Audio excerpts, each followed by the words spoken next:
आज मुंबई के एक ऐसे सीरियल रेपिस्ट की कहानी आप लोगों को सुनाऊंगा जो मुंबई में घूम घूम कर 10 से 15 साल की लड़कियों का रेप करता, बलात्कार करता और फरार हो जाता। किसी को कुछ पता नहीं चलता। और जो लड़कियां भी हैं वो भी किसी तरह अपने घर वालों को बताती। कई लड़कियां तो अपने घर वालों को भी नहीं बताती। जब ज्यादा प्रॉब्लम हो जाती तो ये बात सामने आती।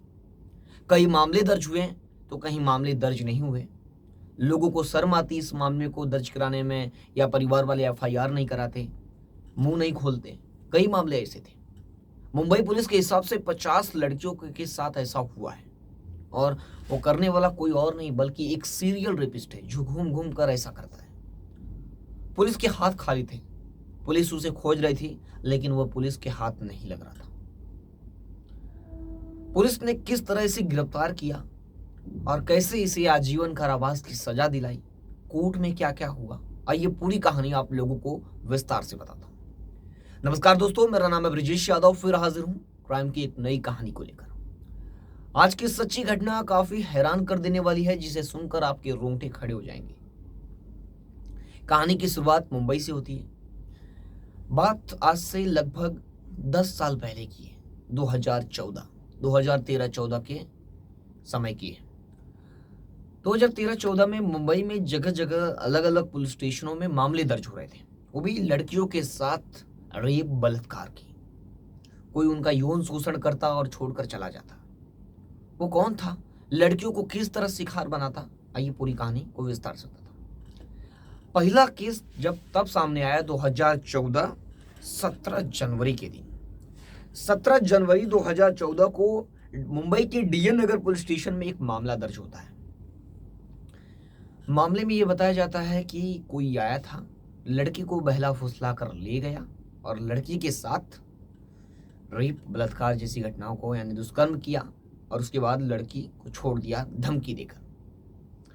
मामला यह था कि मुंबई के एक इलाके में एक लड़की अपने मामा, मामी और नानी के साथ रहती थी और जो इसके माता पिता हैं वो बाहर रहते थे, यानी दूसरे राज्यों में, और ये लोग मुंबई में रहते थे। तब लड़की अचानक, शाम का समय था, लगभग 7 बज रहे थे। अब लोगों के घरों में खाना बनाने का समय हो जाता है। मुंबई में जो महिलाएं घर पर रहती हैं वो काम पे निकलने के लिए, जो उनका पति होता है या घर में जो भी लोग रहते हैं नाइट ड्यूटी के लिए, तो उनके लिए खाना जल्दी बनाती हैं, यानी 6 से 7 बजे तक खाना बनाती है क्योंकि 8 बजे तक ड्यूटी जाना है। तो उसी तरह घर में खाना बनाने का माहौल था, तैयारी चल रही थी कि खाना बनाना है। तब वो लोग ने डिसाइड किया कि घर में पनीर बनाएंगे आज। वो लड़की पनीर लेने के लिए घर से निकलती है। 10 से 12 साल की, 15 साल की लड़की घर से निकलती है पनीर लेने के लिए, क्योंकि मुंबई में जगह जगह नाके होते हैं, रोड होता है, डेयरी होता है गली मोहल्लों में, तो कोई बच्चा भी जाकर कोई भी सामान लेकर आता है, कोई बड़ी बात नहीं होती है। तो इसी तरह मुंबई की रहने वाली वो 12-15 साल की लड़की पनीर लेने के लिए घर से बाहर निकलती है और आगे बढ़ती है। तभी उससे वो दुकान पर जाती है, वहां पर पनीर खरीदती है और पनीर लेकर घर आने लगती है। जैसे ही वो घर के पास पहुंचती है उसे एक अंकल मिलते हैं और वो पूछते हैं तुम्हारे पापा कहाँ हैं। तो लड़की बताती है पापा घर पर नहीं है। तो पूछता है कि मेरे साथ चलो, मैं तुम्हें एक नंबर देता हूँ, वह लेकर आना, मेरे साथ पीछे पीछे मेरे साथ चलो। वो लड़की को भी लगता है कि कोई मिलने आया था पापा से और इम्पोर्टेंट काम था और नहीं मिल पाया, तो नंबर दे रहा है तो लेके आता हूँ। तो भी जाती है उस बेचारे के पीछे पीछे। फिर वो लड़की भी उसके पीछे पीछे जाती है, उसका पीछा करते करते, और वो बगल के, उसके घर के बगल में ही एक इमारत है, बिल्डिंग, वहां पर ले जाता है। और वो काफी सुनसान जगह था। वहां लेकर जाकर लड़की को कपड़े उतारने को बोलता है। लड़की कपड़े उतारती है और उसके साथ रेप और बलात्कार करता है। और उसके बाद लड़की अपना पूरा कपड़ा पहनती है और डर के घबराई हुई, और उसे धमकी देता है कि अगर किसी को बताएगी तुझे जान से मार दूंगा। फिर वह रोने लगती है, तो किसी तरह उसे समझाता है और घर के पास छोड़कर चले जाता है। और वो घर में जैसे ही आती है तुरंत वो बाथरूम में जाती है और गरारे करती है। जब ये बात आपको बता दी, ये बात कोर्ट के अंदर उसकी दादी और जो गवाह हैं वो लोग ने बताया, उसकी मामी, बकायदा इस गवाह को कोर्ट में बोला गया है और लड़की ने खुद स्टेटमेंट भी दिया है कि उसके साथ क्या क्या हुआ था और कैसे उसने लेकर उसके साथ इस घटना को अंजाम दिया, कैसे उसको बहाना बनाकर लेकर गया। अब उसकी दादी ने भी उससे पूछने की कोशिश की कि क्या हुआ, क्योंकि वो काफ़ी उसका मायूस थी, रोने जैसी स्थिति में थी और तुरंत बाथरूम में गई तो उसके घर वाले, परिवार वाले पूछने लगे। तो किसी तरह वो दादी अपनी नानी को पूरा बात बताती है कि उसके साथ क्या हुआ।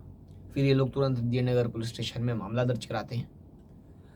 अब इस केस में इन्वेस्टिगेशन शुरू करती है, क्योंकि मामला काफ़ी संवेदनशील था। छोटी बच्चियों के साथ इस तरह की कृत्य काफ़ी घिनौना काम था। तो पुलिस इस केस में इन्वेस्टिगेशन शुरू करती है। तो पुलिस को उस समय के तत्कालीन सीपी थे, commissioner of police Rakesh Maria, वो उन्होंने इस केस में 12 टीमें बनाई। पहले तो क्या हुआ कि वो अलग अलग स्टेशनों, पुलिस स्टेशनों में पॉक्सो के मामले दर्ज होने लगे और सब मामले एक ही तरह के थे। यानी आपको बता दें, लगभग 13 से 14 मामले दर्ज हुए और सब मामले एक ही समान के थे। यानी कि लड़कियों को बहला फुसला कर ले जाता, उसके साथ दुष्कर्म करता और उनको छोड़ देता। लगातार ये सिलसिला जारी था। 10 से 12-15 मामले दर्ज हो गए और आरोपी अभी तक गिरफ्तार नहीं हुआ।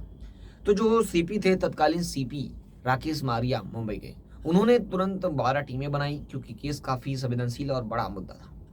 तो उन्होंने इस केस के इन्वेस्टिगेशन के लिए 12 टीमों का गठन किया और अलग अलग टीमें इन्वेस्टिगेशन शुरू कर दी।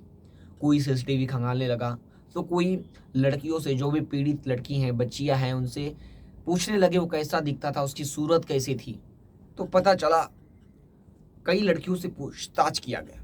पुलिस की कई टीमें, कोई सीसीटीवी, कोई स्केच बनवा रहा है, कोई उसके बारे में जानकारी जुटा रहा है। तो पता चला कि वह थोड़ा, एक आंख उसकी डैमेज है, एक आंख से वो कम दिखता है, यानी अंधा, एक आंख से दिखता है और एक आंख उसकी बंद सी रहती है, उसके आंख में कुछ प्रॉब्लम है। ये बात एक लड़की ने बताया। ऐसे सभी लड़कियों से वेरीफाई किया गया तो लगभग पता चल गया कि सभी मामलों में यही एक ही आदमी है, यानी एक ही आदमी ये पूरी घटनाओं को अंजाम दे रहा है। कोई एक व्यक्ति है जो काफी शातिर है। पुलिस ने जगह जगह का सीसीटीवी भी खंगाला। उस सीसीटीवी में कहीं कहीं वो आदमी दिख रहा है, लेकिन उसका चेहरा प्रॉपरली नहीं दिख रहा है। तो जहां जहां ये अपराध हुए, जिस जिस पुलिस स्टेशन की हद में हुए हैं, वहां सारे उस लोकेशन जहां पर अपराध हुआ उसके आसपास के सारे सीसीटीवी खंगालने लगी पुलिस। तो पुलिस को कई जगहों पर सीसीटीवी दिखे और वो अपराधी भी दिखा। अब पुलिस ने उसे पकड़ने का प्लान बनाया कि इसे गिरफ्तार कैसे किया जाए, इसे ट्रेस किया कैसे जाए। तो पुलिस ने कई जगहों पर पूछताछ किया।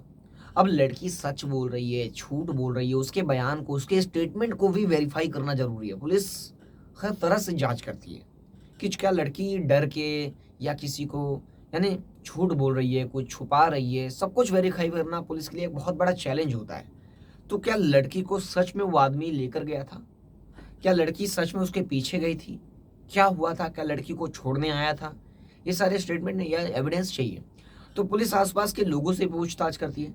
तो उसके अंदर एक टेलर होता है, दर्जी, वो बताता है कि मैं लड़की को उस आदमी के साथ, एक आदमी के साथ बात करते हुए जाते हुए देखा था। और फिर एक आदमी और, एक गवाह दिखता है, वो भी बताता है कि लड़की रोते हुए आ रही थी और कुछ एक आदमी था उसे चुप करा रहा था। तो कई स्टेटमेंट पुलिस को मिलते हैं, कई लोग बोलते हैं। पुलिस सभी को गवाह बनाकर पेश करने की तैयारी करती है कोर्ट के अंदर। लेकिन सबसे बड़ा चैलेंज तो ये था कि पहले तो आरोपी को गिरफ्तार करना है। अब पुलिस आरोपी को गिरफ्तार करने के लिए अब टेक्निकल एविडेंस, यानी टेक्निकल जो टीम है उनसे सहारा लेती है, साइबर से, कि मोबाइल फ़ोन ट्रेस किया जाए, उसकी मदद से कुछ किया जाए। पहले तो ये रहता कहाँ है, पहले तो पुलिस ने स्केच तैयार करवाया, प्रॉपरली एक स्केच, ये दिखता कैसा है, उसके जरिए इसको खोजेंगे। स्केच तैयार करने के बाद पुलिस ने हर थाने, हर जगह पर इस फोटो को सर्कुलेट किया। सर्कुलेट करने के बाद पुलिस ये जानने की कोशिश की कि ये रहता कहाँ है, लेकिन पुलिस को कुछ अता पता नहीं चला कि ये कहाँ रहता है। पुलिस धीरे धीरे, कुछ महीनों बीत गए, पुलिस को बाद में पता चला कि ये जुहू की एक गली के अंदर ये रहता है। पुलिस उसके घर पहुंची। वहां पहुंची तो वहां पर उसकी माँ मिली और कुछ उसका भाई शायद मिला, मुझे पूरा कंफर्म नहीं है। वहां पर दादी ने, जो उसकी माँ थी, वो बताई कि ये जो है हमारा लड़का है, वो तो यहाँ पे रहता नहीं, वो 6 महीने से गायब है, उसका कुछ अता पता नहीं है। तो उन लोग ने पूछा कि मोबाइल नंबर है, कुछ है?